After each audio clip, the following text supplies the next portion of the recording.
Hey, what's up, guys? Guys, time is back. Zach Bryce here. I hope you guys are having a good Monday so far. I know we didn't have an episode last week, but today we have a lot to go over. I mean, we got the All-Star game tomorrow. You got the Home Run Derby tonight on Fox, 8 p.m. Check that one out.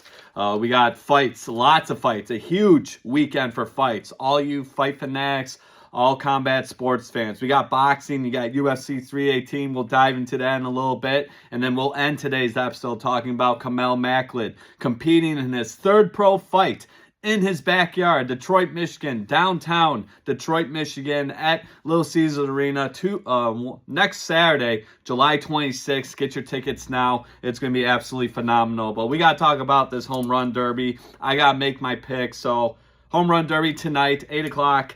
Check it out. It's going to be in Truist Park, where the Atlanta Braves play in Atlanta, Georgia.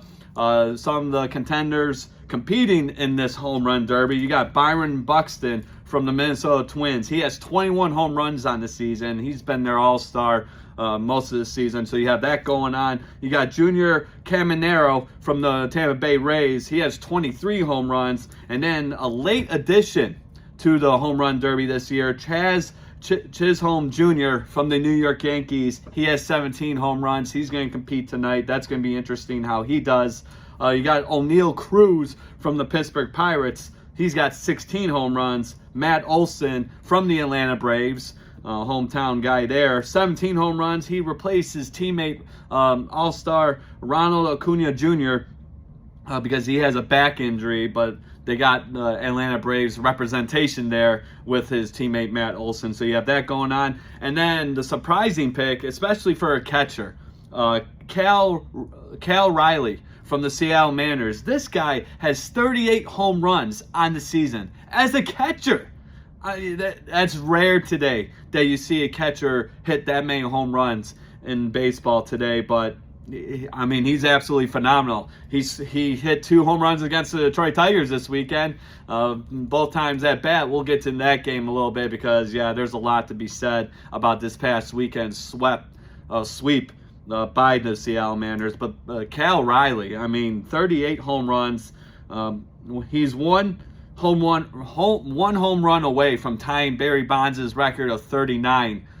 Before the All-Star game. He's not going to get there, obviously, because you got the All-Star game on tomorrow, but that guy, I mean, unbelievable. So that might be my pick. I don't know. I mean, we got a couple more guys to go over, but yeah, Cal Riley from the Seattle Mariners, absolutely phenomenal. And then you got Brent Rooker from the Athletics. Can't call them the Oakland Athletics because they don't play there no more. They're playing in Sacramento this season. I think next year or next couple of years, they'll be playing in Vegas. That's going to be wild. But Brent Rooker from the Athletics, he's got 20 home runs. And then the final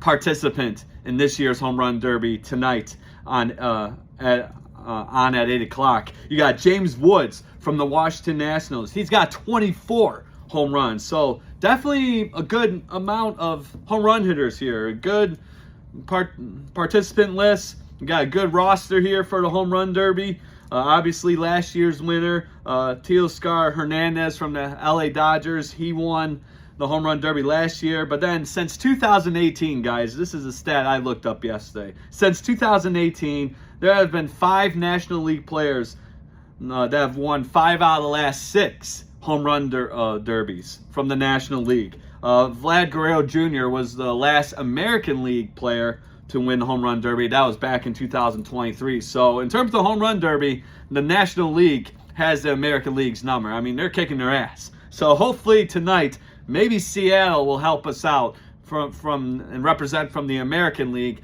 and win tonight's Home Run Derby. We'll see what happens. But out of all these guys, I mean, I'm looking at Byron Buxton. He's been great. Chaz Chisholm Jr., absolutely phenomenal. Cal Riley, obviously, I hinted a couple seconds ago, that might be my pick. James Woods from the Washington Nationals. I know it's a mix and match. You know, Washington Nationals obviously in the National League.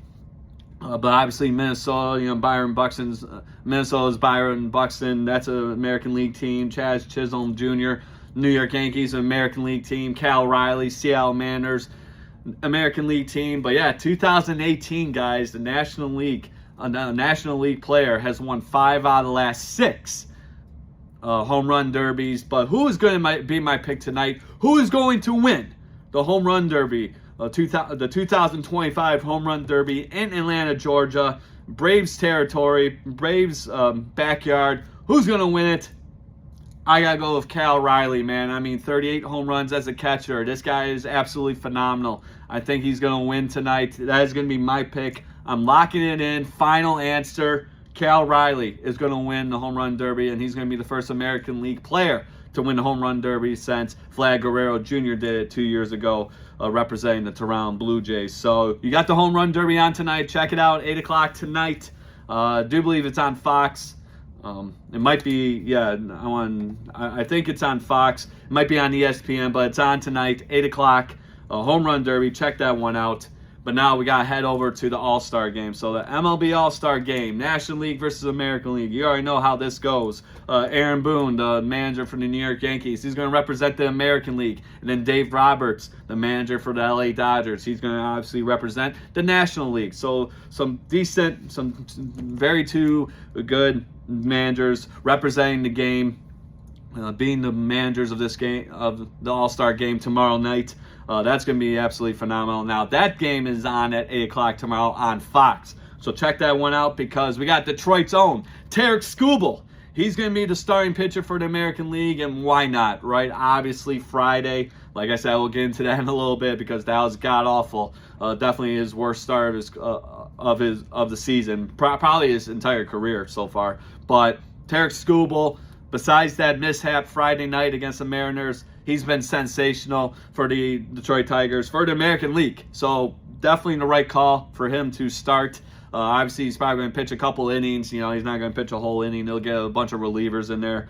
But Tarik Skubal representing the American League. He's going up against Paul Skeens from the National League, the Pittsburgh Pirates. Paul Skeens, obviously, the second year in, had a phenomenal rookie year last year, and you know what? Despite his record, we'll get into the stats a little bit. He still has a great ERA. He has a lot of strikeouts. He's just on the Pittsburgh Pirates. Put him on a better team. I mean, he's competing for a World Series. But yet, Tarik Skubal versus Paul Skeens to start the All-Star game tomorrow night, 8 o'clock on Fox. So Tarik Skubal, 10-3 record, 2.23 ERA, absolutely phenomenal. 153 strikeouts. That's the most in baseball. I mean, like I said, he's been absolutely phenomenal all season long. We're glad to have him here in the Motor City. So you have that going on. But then you're going up against Paul Skeens. Okay, he has a 4-8 record. As I mentioned a couple seconds ago, he plays for the damn Pittsburgh Pirates. He's got to be on a better team. Set this kid up for success. I mean, you know, he's got a very attractive girlfriend in Livy Dunn. You know, I mean, help him out, right?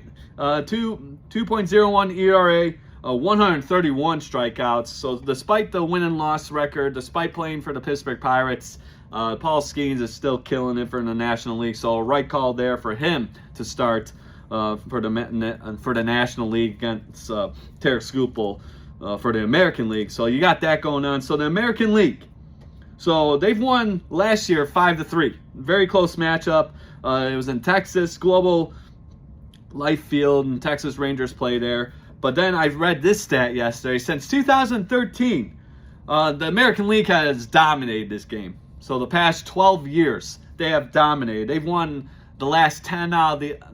They've won 10 out of the last 11 games, All-Star games. The National League won back in 2023, 2 years ago, 3-2 in Seattle, T-Mobile Park, American League ballpark, right? It's kind of crazy how that works. But the American League, I mean, talk about taking care of business, talking about domination, winning 10 out of the last 11 All-Star games. Absolutely phenomenal. You love to see it, especially, you know, obviously the Detroit Tigers are in the American League, so they're representing.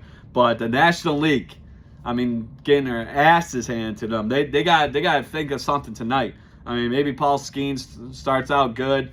You know, maybe he gets something going, trying to get the National League going. But, I mean, when you're going up against Tarik Skubal, best pitcher in the league, I mean, that's hard to compete against. I mean, he is absolutely phenomenal. But, yeah, we'll see if the National League can break that cycle tonight. I mean, complete domination, as I mentioned. American League winning 10 out of the last 11 All-Star games. So we'll see what happens tomorrow night. And then the Detroit Tigers representing the All-Star game. I mean, we got a handful of them. You got Gleyber Torres, you got Javier Baez, you got Tarek Skubal, you got Riley Green, who's been absolutely fantastic. Zach McKinstry was added to the All-Star game a couple days ago. Casey Mize is in the All-Star as well. So you got 6 or 7 rather. Yeah, 1, 2, 3, 4, 6. Excuse me. You got 6 Detroit Tigers representing the All-Star game. So that's absolutely phenomenal. You know, they got 59 wins. They couldn't get 60. As I mentioned, they really struggled against the Mariners. We're gonna get into that in a couple seconds here.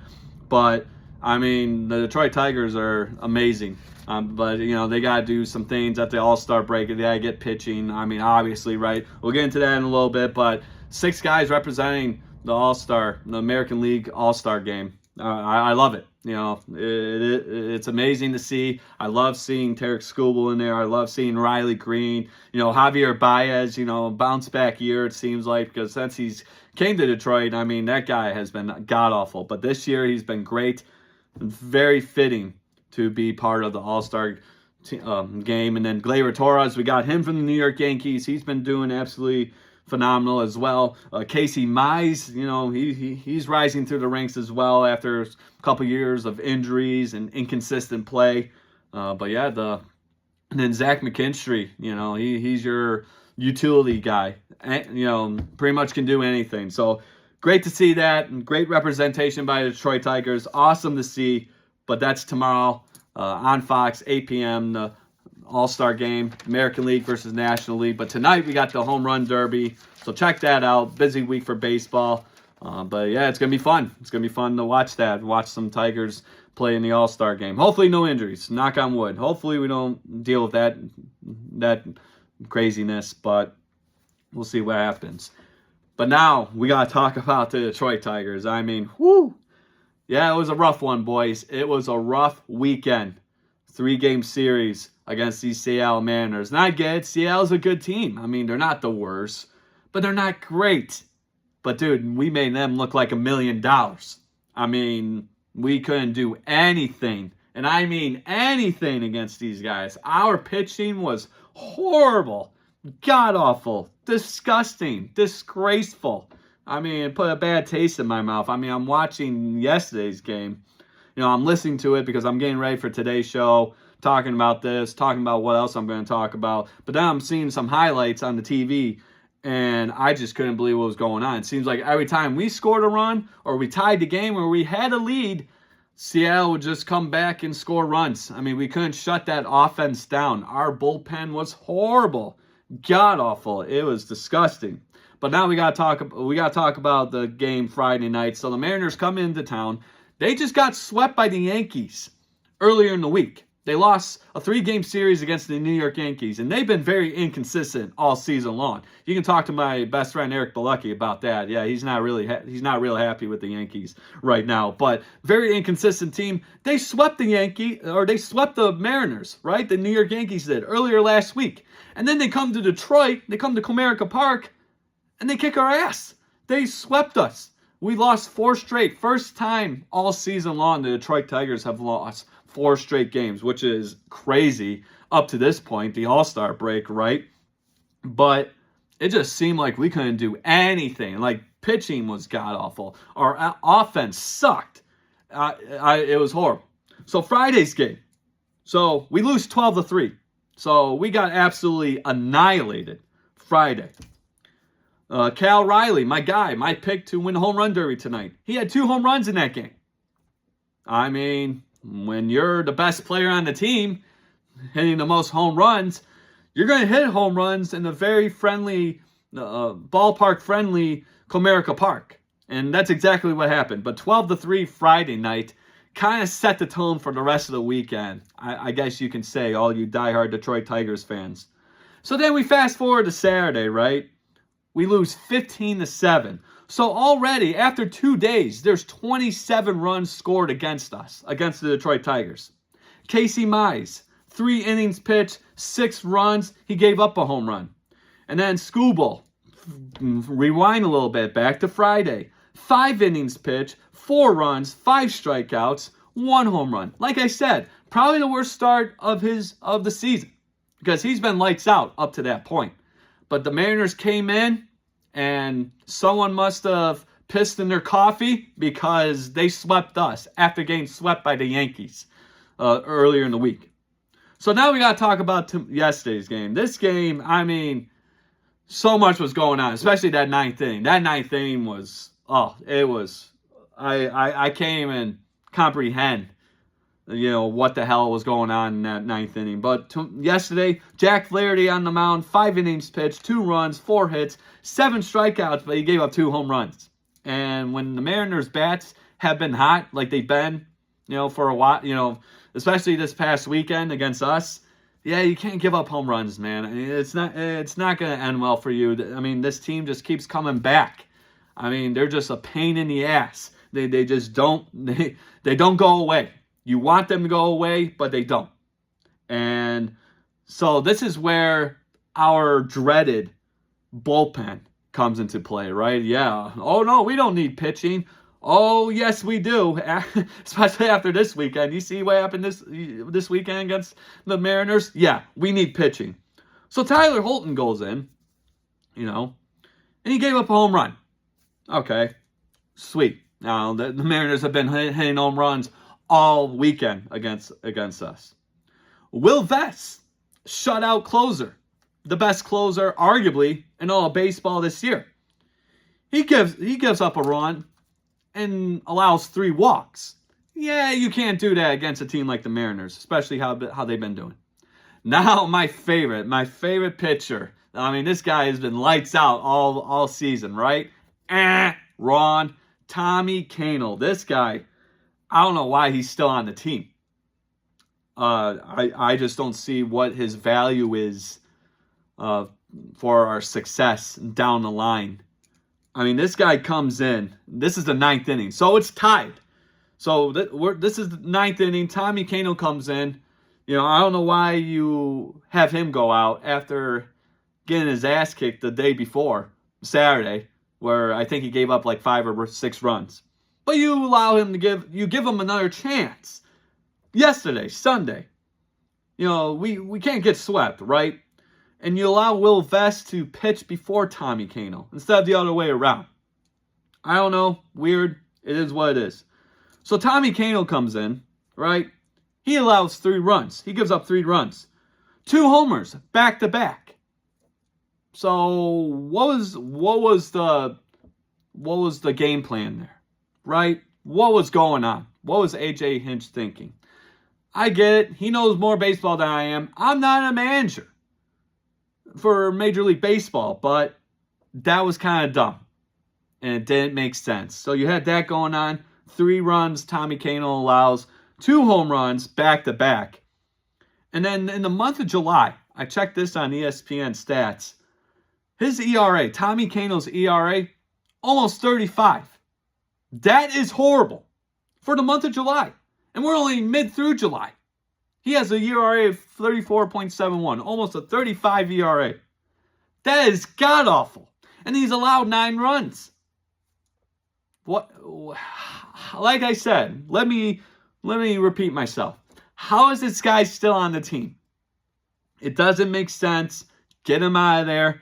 Get some couple of relief pitchers, some good ones that are going to help us down the line. Because, okay, we have the best record in baseball. We're up 11.5 games against the Twins in the AL Central. But we have a lot of baseball to play after the All-Star break.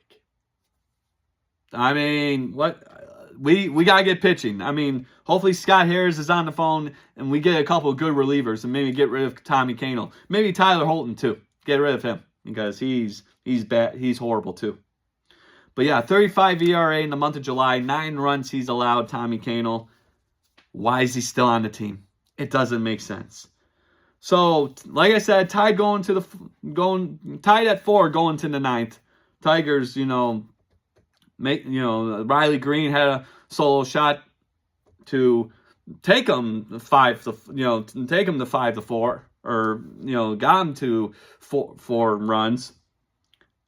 And then you allow back-to-back homers. I just don't know. And then Brennan Hanafy comes in, And he gives up an RBI double to Julio Rodriguez. And then there's a throwing error by Dylan Dingler, who's been lights out as a catcher this year. I mean, he throws guys out. He has a cannon of an arm. He's been fantastic. But then the throwing error, you allow another run scored. It was bad. And then the final, our final chance to at bat. Bottom of the ninth, you have Parker Meadows lines out to first. That's one out. Then you have Javier Baez, our all-star, grounds out for the second out. And then Trey Sweeney, another guy who I can't understand why he's still part of this team, because he's horrible. He struck out, and that's how the game ends. We got swept by the Mariners. I mean, Trey Sweeney has a 2.16 batting average, 5 home runs, 27 RBIs. I get it, he doesn't play every day, but dude, he is horrible. And yes, Tyler Mizzy has educated this on me. We didn't get him for his bat. We got him for his defensive abilities. That's great. I appreciate that. But at the same time, after what happened this weekend, yeah, we need another bat to help us out. A right-handed bat specifically. But we need to score some runs after getting absolutely annihilated this weekend. A total of 35 runs were scored against us by the Seattle Mariners. 35 runs. What the hell happened? If that doesn't scream, we need pitching. We need pitching. I don't know what does.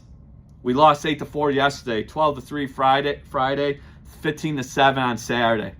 35 total runs scored against the Detroit Tigers. We need pitching. Go get it right now, Scott Harris. Make some calls. I don't care how long it takes. Get some relievers. We need another starter to help out Skubal and Mize.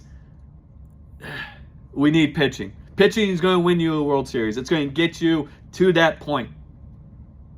They got to do something. So hopefully within the next couple weeks, because the deadline's at the end of the month, July 31st, hopefully we get some pitching, because the Tigers desperately need it after this horrible, disgusting act this weekend against the Mariners. I don't know. It was weird. It was weird. And like I said, swept by the Mariners. They just got swept by the Yankees earlier in the week, and then it was the first time we lost 4 in a row all season, which is pretty impressive. Like I said, up to this point, All-Star week. But pitching. The word of the day, pitching. Go get it. Go get some. Go get some relievers, get another starter. Pitching is going to get you to the mountaintop. A place we haven't been to in 41 years. 1984 was the last time the Detroit Tigers won a World Series. 2025, we are lined up for success. We have the ultimate opportunity to make this happen. After this weekend, go get some pitching. Please, for the love of God, get some pitching. We'll see what happens. But yeah, Tigers it was disappointing this week. But now here's my question. Do we press the panic button right now? Me? I'm thinking about this yesterday, and I want to be very careful how I word this.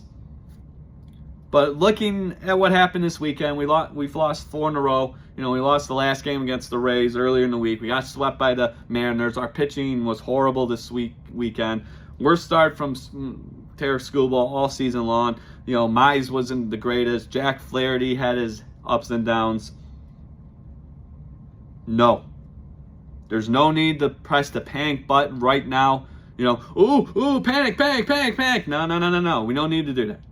But I think Scott Harris saw this weekend. He saw what the Mariners did to our bullpen. We got to get it figured out, dude.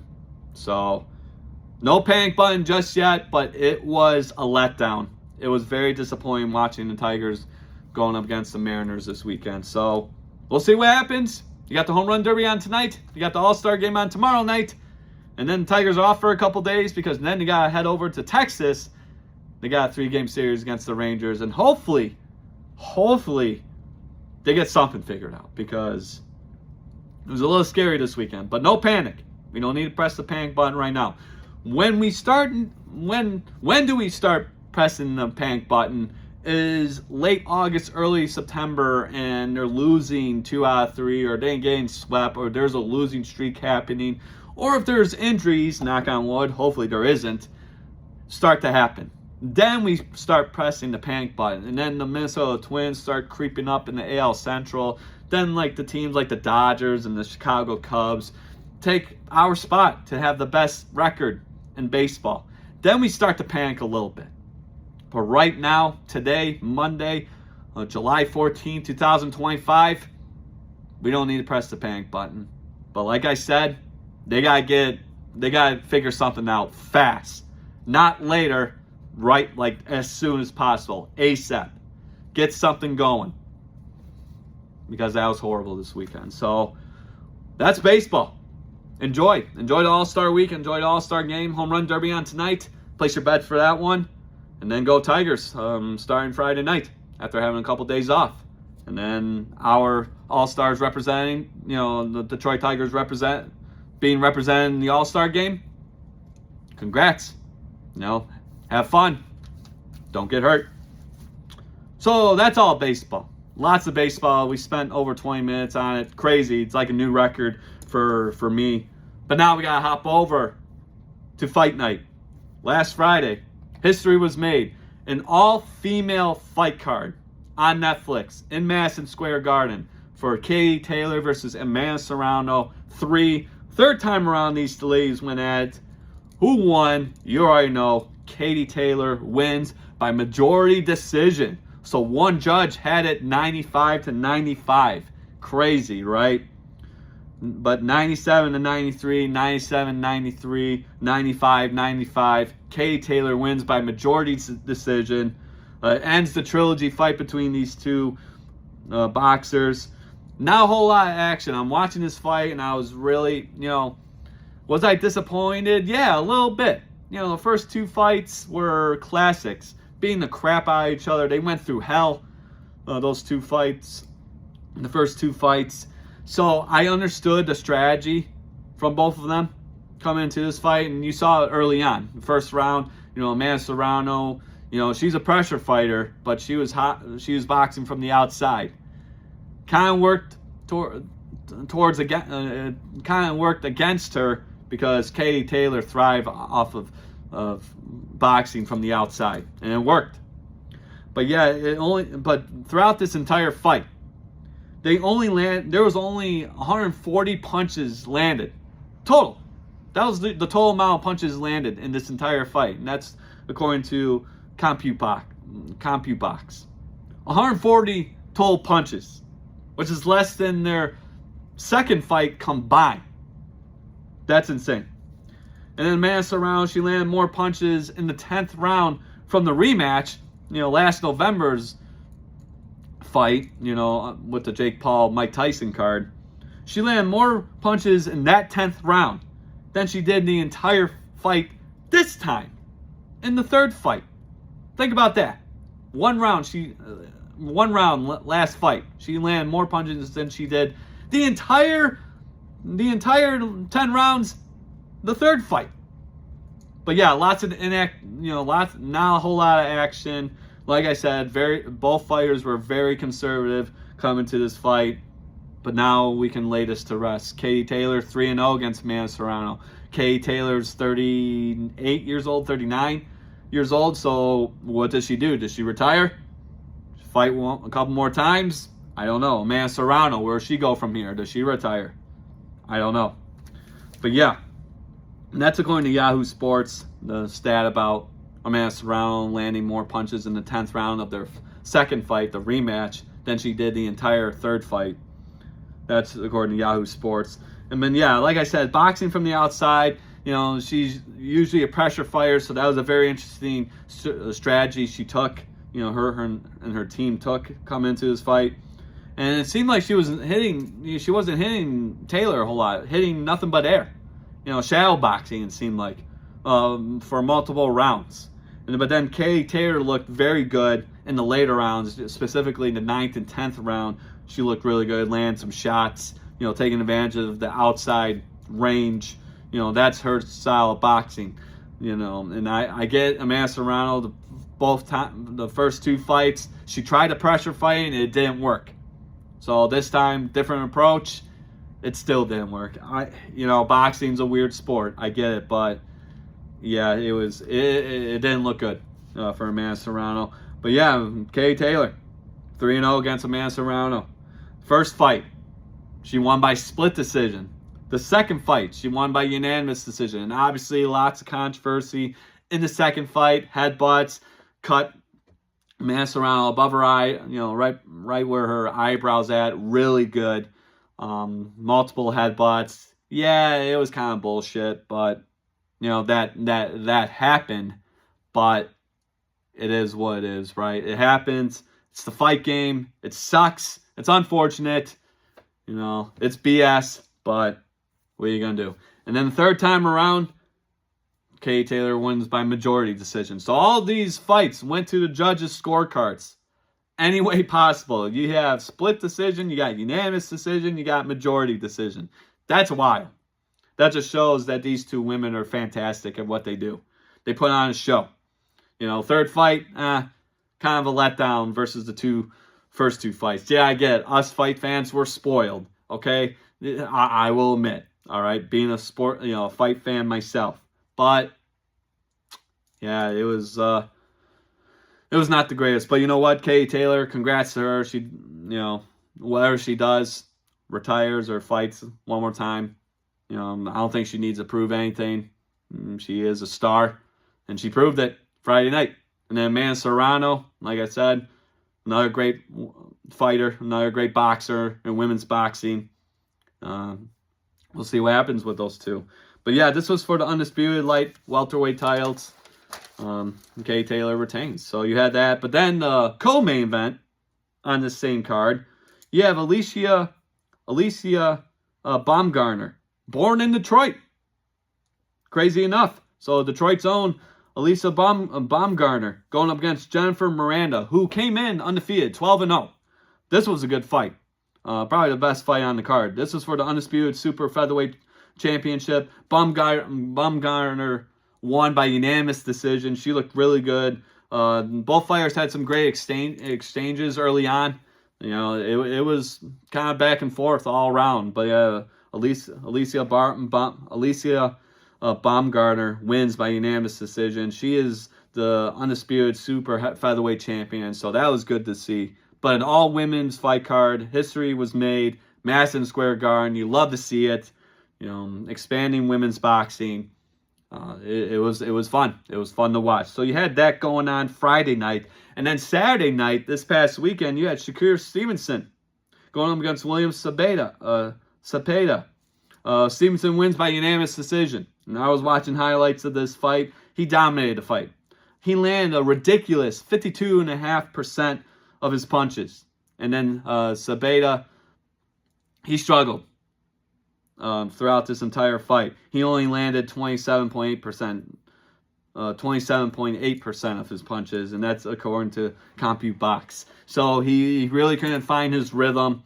Shakur Stevenson's very crafty, very skilled. So it makes sense that, okay, he couldn't really get anything going, right? But yeah, Shakur Stevenson looked really good. Now, the upset, or shocking result, rather, this weekend, you had Hamza Shiraz going up against Edgar Berlanga. And Edgar Berlanga did a lot of talking, a lot of trash talking, trying to promote this fight. He lost last year against Canelo Alvarez, so he's trying to bounce back, right? Shiraz won in the 5th round by a knockout. He knocked down Berlanga 2 times in the 4th round, which was insane. I saw the highlight of that. That was crazy. And then he remains undefeated as a result. Hamza Shiraz. So congrats to him. We'll see if he gets a title shot. I think he should. Whoever wins, Crawford and Canelo, I would assume. But then Berlanga lost his 2nd fight as a result. And then he lost his first fight to Canelo, as I mentioned, last September. So crazy enough, some good fights on this weekend, or last weekend rather. But yeah, that's in boxing was amazing. And then you had Derek Lewis knocking a guy out in 35 seconds in the first round. I get it. UFC, we're hopping over a little bit. But yeah, fight night was good this past weekend. But now, this weekend, July 19th, don't make any plans. Book, have a couple TVs around. Have a laptop around because you have so many events, so many fighting events going on July 19th, this Saturday. So check these out. So this Saturday, we got Manny Pacquiao versus Mario Barrios. 12 rounds for Barrios' WBC welterweight title. That's going to be a good one. Manny Pacquiao coming out of retirement. It's been 4 years since he's competed. He's 46 years old. This is crazy. We'll see what happens. Barrios, his last fight was a split draw versus Abel Ramos back in November 2014. The Jake Paul, Mike Tyson fight card there. So he's looking for a victory, obviously. And then Manny Pacquiao, his first fight in 4 years, as I mentioned. 4 years, man. Like I said. And he's 46 years old. What the hell is he doing in the boxing ring? Well, he's Manny Pacquiao, man. He's one of the greatest of all time. So we'll see. See what happens. But he lost to Yordenis Ugas by unanimous decision back in August of 2021. That was his last fight. So it's in Vegas. Gotta love Vegas, right? MGM Grand Garden Arena. 8 p.m. PBC on Prime pay-per-view. So check that one out. But yeah, Manny Pacquiao is back in the ring. That's going to be a very interesting fight there. I think Mario Barrios is going to win. I think the age is going to show for Manny Pacquiao. He looked good, hitting the bag. I mean, he still got that speed, but I think the age is going to show. And he has this long layoff, hasn't fought in 4 years, and I think it's going to show. Mario Barrios is a savage. He's a champion for a reason. He's going to win against Manny Pacquiao. So you have that fight this Saturday, 8 p.m. Check that one out. And then the next boxing fight, we're going overseas. We're in London, England for this one. Alexander Usyk going up against Daniel Dubois for the undisputed heavyweight title. It's a rematch from a couple years ago. It's in London, England, Wembley Stadium. So many iconic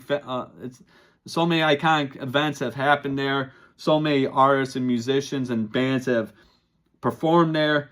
Eminem's been there. Foo Fighters, Oasis, who just made their reunion a couple weeks ago. So nice to see the Gallagher brothers, maybe finally after years of infighting, so many years of hating each other, which is crazy.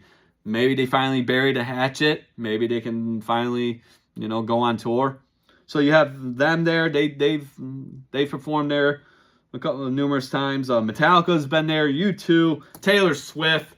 I gotta add Swifties. All you Swifties out there, gotta add her, right? But yeah, Wembley Stadium, an iconic arena, an iconic venue. This is where this boxing fight's going to happen. The undisputed heavyweight titles on the line, guys. Alexander Usyk, Daniel Dubois, a rematch from August of 2023. And you already know what happened in that fight. Lots of controversy going in that 5th round.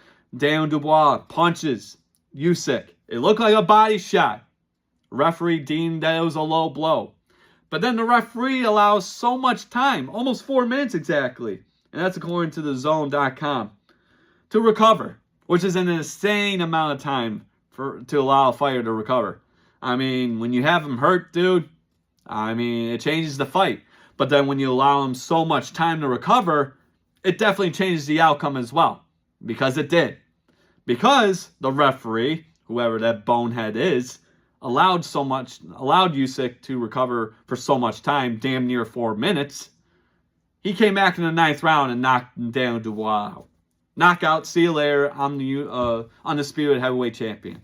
Crazy, right? Crazy fight. It was a great fight, but controversy for sure. Daniel Dubois coming into this fight ready to become the undisputed heavyweight champion. But Alexander Usyk, he's a savage. He's undefeated. He's the undisputed heavyweight champion for a reason.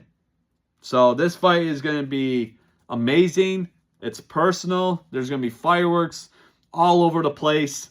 The rematch from a couple years ago. Who's going to win this time? You got Alexander Usyk going against Daniel Dubois in Daniel Dubois' backyard, London, England, Wembley Stadium. This weekend on the Zone. I do believe it starts at 12:30. The ring walks for these two gentlemen won't start till like 5 o'clock. So watch it on the zone. Watch it with your buddies. This is going to be a very good fight. So Daniel Dubois, obviously, he's on a free fight winning streak. All knockouts. So he's finished all of his opponents in this 3-fight winning streak. He KO'd Anthony Joshua, one of the best heavyweight boxers of all time, last September in the 5th round. That was a crazy upset there. He retained the IBF heavyweight title as a result. And then he has 2 losses, but both of them come by knockout. So he is susceptible to a knockout, and Usyk has knockout power. So that is something Daniel Dubois and his team has to be, I don't want to say worried about, but that's what they need to pay attention to come into this fight. He lost to Joe Joyce back in November 2020 by knockout, and then Usyk obviously knocked him out the first time these two gentlemen fought back in August of 2023. Controversy, we get it. But so we'll see if Daniel Dubois, doesn't get caught up in the knockout again. Hopefully that knockout didn't affect him. I don't think it did. I mean, he's on a 3-fight winning streak after that KO loss to Usyk a couple years ago. But Daniel Dubois, he wants that belt. He wants to avenge that loss because, a lot of people thought he got screwed because the referee gave Usyk a little too much time to recover. Was it a body shot? Was it a low blow? Great. That's boxing for you, right? But now we got to hop over to Usyk. He's undefeated. He's the undisputed heavyweight champion. He's beaten Tyson Fury twice, one of the best heavyweight boxers of all time. He's beaten Anthony Joshua twice, so that's a hell of a resume. 3rd boxer in history to be an undisputed champ in 2 weight classes. I do believe he joins Terrence Crawford, another fighter I can't remember, but that's an amazing stat. So this weekend, 12:30 p.m. Eastern Time, this fight card starts. The walks for the main event for Alexander Usyk and Daniel Dubois won't start till probably 4:50 p.m. our time here in Michigan, here on the East Coast, or here on Eastern Time, Eastern Standard Time. But this is going to be a great fight. This is also happening this Saturday, too. Like I said, this Saturday, if you don't have any plans, you're watching fights all weekend. I'm going to try to watch these fights. I mean, I'm not going to miss UFC 318, which is my next topic we're going to get into in a couple seconds here. But, you got Mario Barrios going up against Manny Pacquiao for the WBC welterweight title. WBC welterweight title. You got Daniel Dubois versus Alexander Usyk for the undisputed heavyweight championship same day, and then you got UFC 318 also this Saturday, July 19th rather. It's going to be a great weekend for fight fans. So check them out. Check this one out. It's going to be a good one. But who's going to win? The Bryce has to make his pick. I have to go with Daniel Dubois. He is going to avenge his loss from a couple years ago. It's in his backyard this time. He's going to have the home crowd on his side. He's smelling blood in the water, man. He's a shark. He wants those titles so damn bad. And I think he's going to get them, and we're going to see the first loss in Alexander Usyk's career. So I got Daniel Dubois to win this fight. Play some bets, perhaps. It's going to be a good one. So check that one out. Like I said, 12:30 Eastern Time. It starts. This fight probably won't start till probably past 5 o'clock. So just be on the lookout for that. And then obviously you got Mario Barrios and Manny Pacquiao fighting 8 o'clock on Amazon, on PBC, which is on Amazon Prime pay-per-view. So that's boxing for you. Now we got to talk about UFC 318. So this is going to be a very emotional day. All you fight fans of Dustin Poirier, like myself, been watching him for years. Dustin the Diamond Poirier, going against one of his longtime rivals, Max Holloway. Bless Holloway. 3rd time around, these two gentlemen have gone at it. Yeah, I mean, the fight game, they love trilogies, right? Smoothie King Center in New Orleans, Louisiana. Dustin Poirier's backyard. This is their 6th visit, the UFC's 6th visit to Louisiana. Their first in over a decade, since 2015. That's absolutely crazy. But this is Dustin Poirier's retirement fight. He said it numerous times that he's done after this. But they both, the first time these two have fought, it was back at UFC 143, way back in February 2012. And this was Max Holloway's UFC debut. Crazy enough, right? Dustin Poirier fights Max Holloway in Max Holloway's first UFC fight. And now Max Holloway is going to be Dustin Poirier's last opponent in the UFC. Talk about a full circle moment. Ding, ding, ding, ding. Right there, my friend. That's absolutely phenomenal. That's happening. So UFC debut for Max Holloway back in February 2012. UFC 143. We were introduced to Max Holloway by Dustin Poirier. Unfortunately for Max Holloway, he lost by a triangle armbar submission. But it's okay. Since then, Max Holloway's had a hell of a career, so we're good. I mean, we don't need to worry about that. But then the second time these two gentlemen have fought against one another, it was back in April of 2019 at UFC 236. Dustin Poirier won by unanimous decision. And that's where he became the interim lightweight champion there. And then going into that fight, Max Holloway was on a 13-fight winning streak going to that fight against Dustin Poirier. So it seems like Dustin Poirier is Max Holloway's Achilles heel, right? Maybe. Things can happen, Saturday night that we're not ready for. I mean, I'm not ready for Dustin Poirier to retire. I try not. I'm not really big on crying, but I actually might cry. This weekend, because Dustin Poirier's one of the greatest fighters of all time. He's been a true representation of the UFC, a great ambassador of the sport, a great supporter of mixed martial arts. It's gonna be a tough one, guys. I will admit, because like I said, I've been watching him for years, and he's given us so many great moments, so many great fights, so many memorable moments in the octagon. It's gonna be a sad one. So if I do cry, don't give me crap about it. We're all human. We all cry, right? Oh no, men don't cry. Yeah, we do. And there might be some crying this weekend, but it's okay. Enough about that. Dustin Poirier. This is his 41st fight, guys. His 41st pro fight. His last time he fought, he lost to Islam Makhachev at UFC 302. That was in last June. He lost by submission. You know what? That fight, for how many times Makhachev was going for takedowns, he stuffed a lot of them. And for being 35 years old, that's impressive. But unfortunately, Islam got his hands on Dustin Poirier, and the submission unfortunately happened. That was the last time Dustin Poirier fought, last June, UFC 312, or UFC 302 rather. And then since his third fight versus Conor McGregor, way back at UFC 264 about 4 years ago, he's 3-3. Dustin Poirier is in 6 fights, and he's been finished all 3 times. 2 by submission. He submitted to Charles Oliveira, and he submitted to Makhachev, and then he got knocked out via head kick by another longtime rival of his, Justin Gaethje. But he's also won as well. He beat Benoit Saint Denis during that time. He's beaten Michael Chandler, and then obviously he's beaten Conor McGregor a couple times. So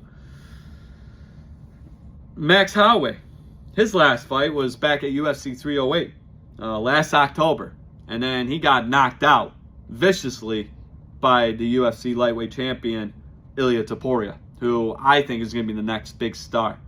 If he continues what he's doing, I mean, the stars are aligned for that guy. And he got knocked out by him in the 3rd round specifically. So you had that. And then, again, Max Holloway had a 3-fight winning streak going into that fight against Ilia Topuria. So it seems like he has a winning streak, and then it gets halted by an absolute savage like Dustin Poirier, like Ilia Topuria. Yeah, it happens. It's the fight game. And then, obviously, we all remember last year at UFC 300, last April, that iconic last-second knockout against Justin Gaethje, Max Holloway, probably the greatest knockout ever in all combat sports because it was the 5th round, 1 second on the clock. He told Justin Gaethje to get his ass in the middle of the octagon. We're going to duke it out. We're going to fight. And he knocked his ass out. 1 second left. It was crazy.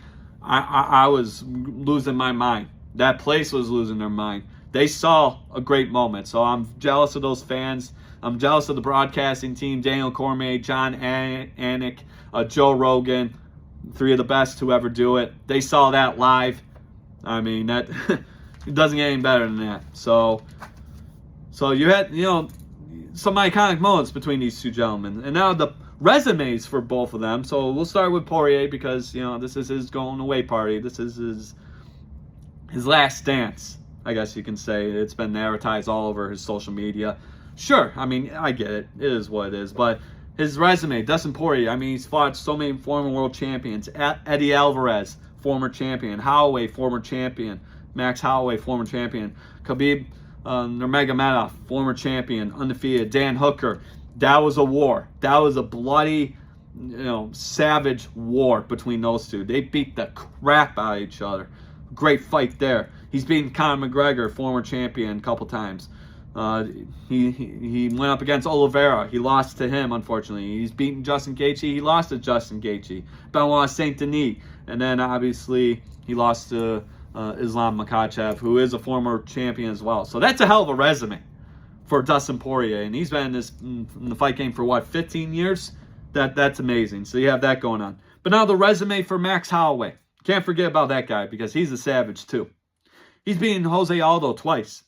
One of the greatest fighters of all time, probably the greatest featherweight of all time. Brian Ortega, Dustin Poirier, Frankie Edgar, Alexander Volkanovski, his Achilles heel because he never beat him, unfortunately. Yair Rodriguez, who's amazing. Korean Zombie, who's been a savage for many years. Justin Gaethje, Ilia Topuria. So Max Holloway has a hell of a resume too. These guys come in, 3rd time around. Who's going to win? Dustin's 2-0 against Max Holloway. He got submitted the first time Max Holloway did. Their first matchup, Max Holloway's UFC debut. 2nd time, Dustin Poirier won by unanimous decision. So does Dustin Poirier finish off the triangle, submission, unanimous decision, knockout? Or, submission, unanimous decision, split decision, or the draw? Imagine if it's a draw. Oh, my God. Like, you're going to end your career on a draw? There's no way. Nah, Dustin Poirier is looking for a knockout, man, for sure. So does that happen, or does Max Holloway spoil the retirement plans in Dustin Poirier's home state of Louisiana? And does he get the finish, or does he win against Dustin Poirier? The Brise's pick. I love both guys. They're 2 of my favorites. I say that a lot. Justin Gaethje. I mean, these guys, Topuria, all these guys are great. Charles Oliveira even.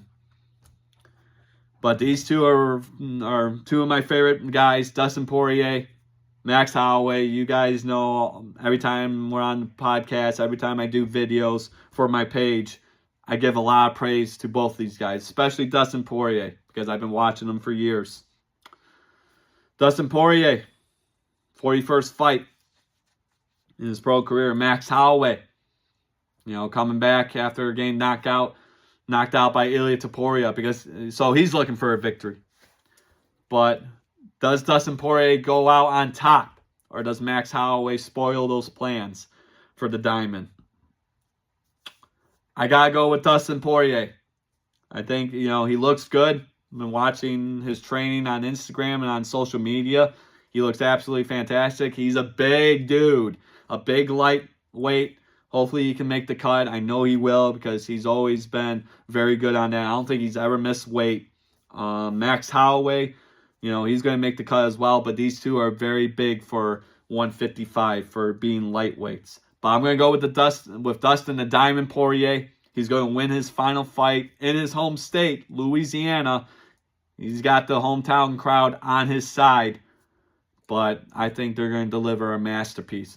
I mean, what a great way to end his career, right? Against a guy you fought 2 times before, one of your biggest rivals, another great fighter, another savage, right? Dustin Poirier. Let's have fun, my friend. 5 rounds for the BMF title. So fitting, right? But 5 rounds, it's going to be a bloodbath. It's going to, like I said, it's going to be a sensational. It's going to be a masterpiece between these 2 gentlemen. But I got Dustin the Diamond Poirier winning his last fight in the UFC. And then he can retire and go out in the sunset and be with his family, spend time with his kids and his wife. But it's going to be a sad day, guys. That's happening this weekend as well. Like I said earlier, big fight weekend. Whether you're a fan of boxing, whether you're a fan of UFC, whether you're a fan of both, like myself, we got some fights to watch, guys.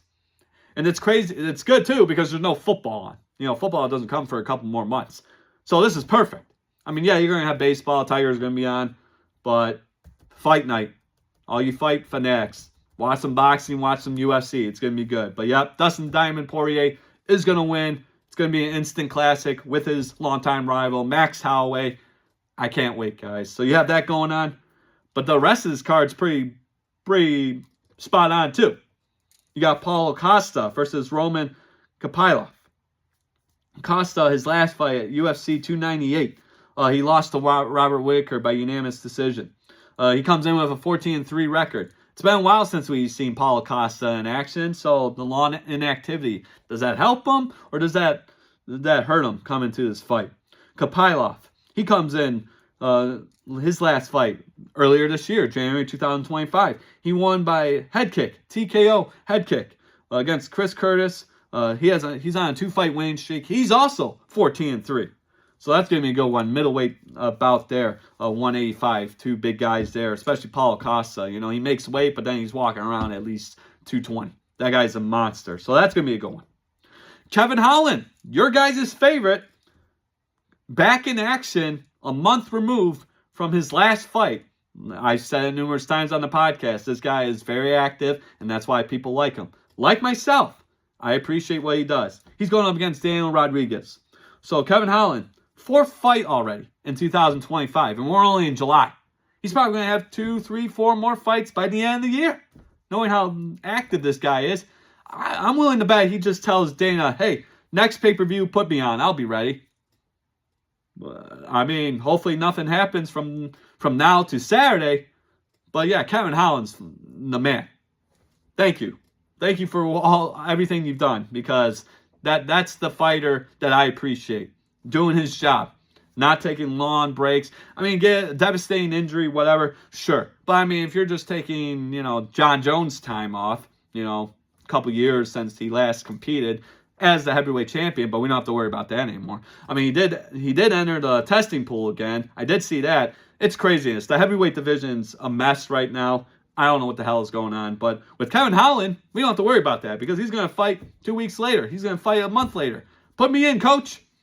I'm willing to bet he says something like that to Dana White. So you have that going on.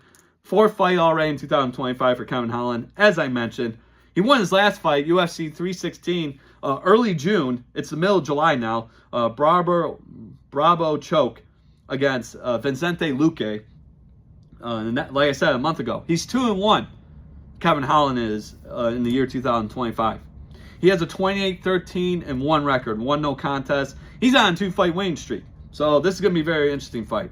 But then Daniel Rodriguez, he's also on a 2-fight winning streak. So someone's got to lose. Who's it going to be?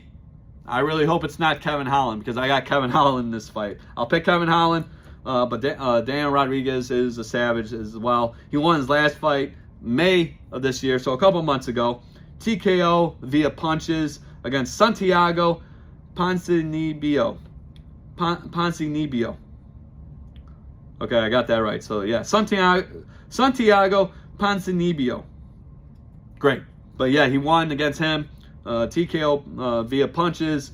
This is a welterweight bout, 170 pounds. So, 2 decently big guys.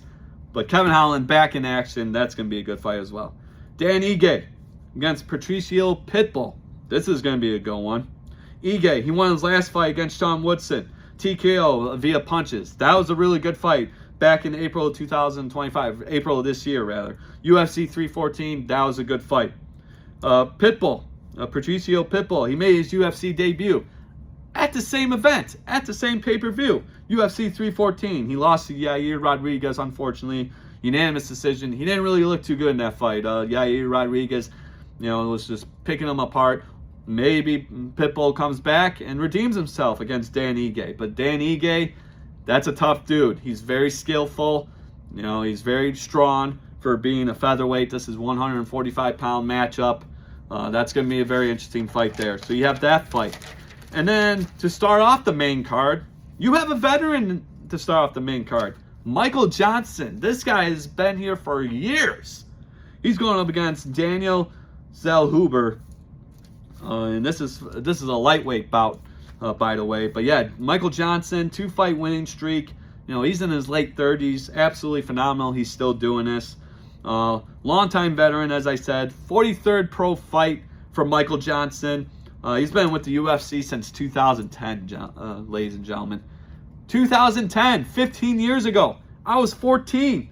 And the highest grossing movie of that year, you kids are going to love this one, Toy Story 3. Yes, Toy Story 3 generated over $415 million, big ones. $415 million at the box office worldwide. That's how long Michael Johnson has been in the UFC. 2010, 15 years. Toy Story 3, highest grossing film that year. You also had The Social Network, talking about Mark Zuckerberg, the founder of Facebook, all that craziness going on in that movie. Inception, I watched that like a month ago. That was a really good movie. Definitely messes with your mind a little bit. You definitely have to watch that one if you never watched it.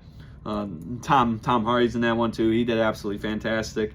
Iron Man 2 came out in 2010. So Michael Johnson, longtime veteran, yes. I mean, that's a perfect representation of who Michael Johnson is, but he is going to start the main card. That's absolutely phenomenal. He's going against Daniel Zellhuber. He lost his last fight at UFC 306 by split decision against Esteban Ribovics. He was on a 3-fight winning streak going into that fight. So now he's bouncing back. He's trying to get that victory against longtime veteran Michael Johnson. But that's how the main card starts. So UFC 318 this weekend. Again, another fight event, another fight night. 2 boxing events, 1 UFC event. Watch all of them. Get your friends, get your family.